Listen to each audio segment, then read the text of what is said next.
चन्द्रशेखराष्टकम्। चन्द्रशेखर चन्द्रशेखर चन्द्रशेखर पाहि माम्। चन्द्रशेखर चन्द्रशेखर चन्द्रशेखर रक्ष माम्। चन्द्रशेखर चन्द्रशेखर चन्द्रशेखर पाहि माम्। चन्द्रशेखर चन्द्रशेखर चन्द्रशेखर रक्ष माम्। रत्नसानुसरासनम् रजताद्रिशृङ्गनिकेतनम् सिञ्जिनीकृतपन्नगेश्वरमच्युतानलसायकम् क्षिप्रदग्धपुरत्रयम् त्रिदशालयैरभिवन्दितम् चन्द्रशेखरमाश्रये मम किं करिष्यति वै यमः। पञ्चपादपपुष्पगन्धपदाम्बुजद्वयशोभितम् फाललोचनजातपावक दग्धमन्मथविग्रहम् भस्मदिग्धकलेबरम् भवनासनम् भवमव्ययम्। चन्द्रशेखर चन्द्रशेखर चन्द्रशेखर रक्ष माम्। मत्तवारणमुख्यचर्मकृतोत्तरीयमनोहरम् पङ्कजासन पद्मलोचन पूजिताङ्घ्रिसरोरुहम् देवसिन्धुतरङ्गश्रीकर सिक्तशुभ्रजटाधरम् चन्द्रशेखर चन्द्रशेखर चन्द्रशेखर पाहि माम्। यक्षराजसखम्बगाक्षहरम् भुजङ्गविभूषणम् शैलराजसुतापरिष्कृतचारुवामकळेबरम् क्षेलनीलगलम् परस्वध धारिणम् मृगधारिणम् चन्द्रशेखर चन्द्रशेखर चन्द्रशेखर पाहि माम्। कुण्डलीकृतकुण्डलीश्वर कुण्डलम् वृषवाहनम् नारदादिमुनीश्वरस्तुतवैभवम् भुवनेश्वरम् अन्धकान्तकमासितामरपादपम् समनान्तकम् चन्द्रशेखर चन्द्रशेखर चन्द्रशेखर रक्ष माम्। भेषजम् भवरोगिणामखिलापदामपहारिणम् दक्षयज्ञविनाशनम् त्रिगुणात्मकम् त्रिविलोचनम् भक्तिमुक्तिफलप्रदम् सकलाघसङ्गनिबर्हणम् चन्द्रशेखर चन्द्रशेखर चन्द्रशेखर रक्ष माम्। भक्तवत्सलमर्चितम् निधिमक्षयम् हरिदम्बरम् सर्वभूतपतिम् परात्परमप्रमेयमनुत्तमम् सोमवारिण भूहुतासन सोमपाद्यखिलाकृतिम् चन्द्रशेखर चन्द्रशेखर चन्द्रशेखर पाहि माम्। विश्वसृष्टिविधायकम् पुनरेव पालन तत्परम् संहरम् तमपि प्रपञ्चमशेषलोकनिवासिनम् क्रीडयन्तमहर्निशम् गणनाथयूथसमन्वितम् चन्द्रशेखर चन्द्रशेखर चन्द्रशेखर रक्ष माम्। मृत्युभीतमृकण्डुसूनुकृतस्तवम् शिवसन्निधौ यत्र कुत्र च यः पठेन्न हि तस्य मृत्युभयम् भवेत्। पूर्णमायुररोगतामखिलार्थसम्पदमाधरम् चन्द्रशेखर एव तस्य ददाति मुक्तिमयत्नतः। चन्द्रशेखर चन्द्रशेखर चन्द्रशेखर पाहि माम्। चन्द्रशेखर चन्द्रशेखर चन्द्रशेखर रक्ष माम्। चन्द्रशेखराष्टकम्। चन्द्रशेखर चन्द्रशेखर चन्द्रशेखर पाहि माम्। चन्द्रशेखर चन्द्रशेखर चन्द्रशेखर रक्ष माम्। चन्द्रशेखर चन्द्रशेखर चन्द्रशेखर पाहि माम् चन्द्रशेखर चन्द्रशेखर चन्द्रशेखर रक्ष माम् रत्नसानुसरासनं रजताद्रिशृङ्गनिकेतनम् सिञ्जिनीकृतपन्नगेश्वरमच्युतानलसायकम् क्षिप्रदग्धपुरत्रयं त्रिदशालयैरभिवन्दितम् चन्द्रशेखरमाश्रये मम किं करिष्यति वै यमः पञ्चपादपपुष्पगन्धपदाम्बुजद्वयशोभितम् फाललोचनजातपावक दग्धमन्मथविग्रहम् भस्मदिग्धकळेबरम् भवनाशनम् भवमव्ययम् चन्द्रशेखर चन्द्रशेखर चन्द्रशेखर रक्ष माम् मत्तवारणमुख्यचर्मकृतोत्तरीयमनोहरम् पङ्कजासन पद्मलोचन पूजिताङ्घ्रिसरोरुहम् देवसिन्धुतरङ्गश्रीकर सिक्तशुभ्रजटाधरम् चन्द्रशेखर चन्द्रशेखर चन्द्रशेखर पाहि माम् यक्षराजसखम्बगाक्षहरम् भुजङ्गविभूषणम् शैलराजसुतापरिष्कृतचारुवामकळेबरम् क्षेलनीलगळम् परस्वध धारिणम् मृगधारिणम् चन्द्रशेखर चन्द्रशेखर चन्द्रशेखर पाहि माम् कुण्डलीकृतकुण्डलीश्वर कुण्डलम् वृषवाहनम् नारदादिमुनीश्वरस्तुतवैभवम् भुवनेश्वरम् अन्धकान्तकमाश्रितामरपादपम् समनान्तकम् चन्द्रशेखर चन्द्रशेखर चन्द्रशेखर रक्ष माम् भेषजम् भवरोगिणामखिलापदामपहारिणम् दक्षयज्ञविनाशनम् त्रिगुणात्मकम् त्रिविलोचनम् भक्तिमुक्तिफलप्रदम् सकलाघसङ्घनिबर्हणम् चन्द्रशेखर चन्द्रशेखर चन्द्रशेखर रक्ष माम् भक्तवत्सलमर्चितम् निधिमक्षयम् हरिदम्बरम् सर्वभूतपतिम् परात्परमप्रमेयमनुत्तमम् सोमवारिण भूहुतासन सोमपाद्यखिलाकृतिम् चन्द्रशेखर चन्द्रशेखर चन्द्रशेखर पाहि माम् विश्वसृष्टिविधायकम् पुनरेव पालन तत्परम् संहरम् तमपि प्रपञ्चमशेषलोकनिवासिनम् क्रीडयन्तमहर्निशम् गणनाथयूथसमन्वितम् चन्द्रशेखर चन्द्रशेखर चन्द्रशेखर रक्ष माम् मृत्युभीतमृकण्डुसूनुकृतस्तवम् शिवसन्निधौ यत्र कुत्र च यः पठेन्न हि तस्य मृत्युभयम् भवेत् पूर्णमायुररोगतामखिलार्थसम्पदमाधरम् चन्द्रशेखर एव तस्य ददाति मुक्तिमयत्नतः चन्द्रशेखर चन्द्रशेखर चन्द्रशेखर पाहि माम् चन्द्रशेखर चन्द्रशेखर चन्द्रशेखर रक्ष माम् लिङ्गाष्टकम् ब्रह्ममुरारिसुरार्चितलिङ्गम् निर्मलभासितशोभितलिङ्गम् जन्मजदुःखविनाशकलिङ्गम् तत्प्रणमामि सदा शिवलिङ्गम् देवमुनिप्रवराचितलिङ्गम्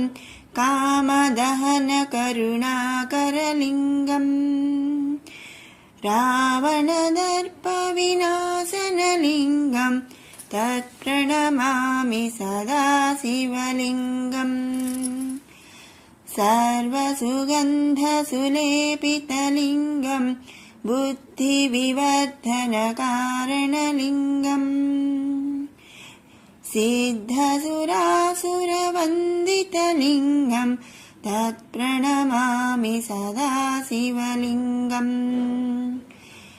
कनकमहामणिभूषितलिङ्गं फणिपतिवेष्टितशोभितलिङ्गम् दक्षसुयज्ञविनाशनलिङ्गं तत्प्रणमामि सदा शिवलिङ्गम्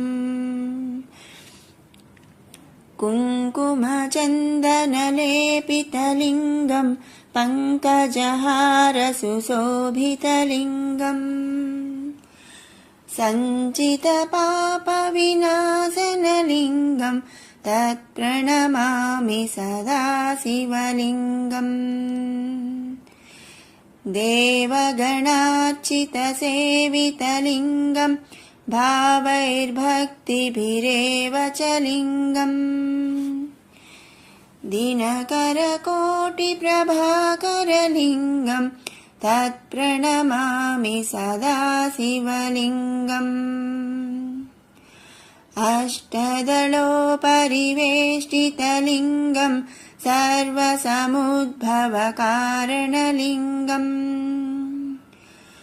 अष्टदरिद्रविनाशनलिङ्गं तत्प्रणमामि सदा शिवलिङ्गम् सुरगुरुसुरवरपूजितलिङ्गं सुरवनपुष्पसदार्चितलिङ्गम् परमपदं परमात्मकलिङ्गं तत्प्रणमामि सदा शिवलिङ्गम् लिङ्गाष्टकमिदं पुण्यं यः पठेत् शिवसन्निधौ शिवलोकमवाप्नोति शिवेन सह मोदते ब्रह्ममुरारिसुरार्चितलिङ्गं निर्मलभासितशोभितलिङ्गम् जन्मजदुःखविनाशकलिङ्गं तत्प्रणमामि सदा शिवलिङ्गम् देवमुनिप्रवराचितलिङ्गं कामदहनकरुणाकरलिङ्गम् रावणदर्पविनाशनलिङ्गं तत्प्रणमामि सदा शिवलिङ्गम् सर्वसुगन्धसुलेपितलिङ्गं बुद्धिविवर्धनकारणलिङ्गम्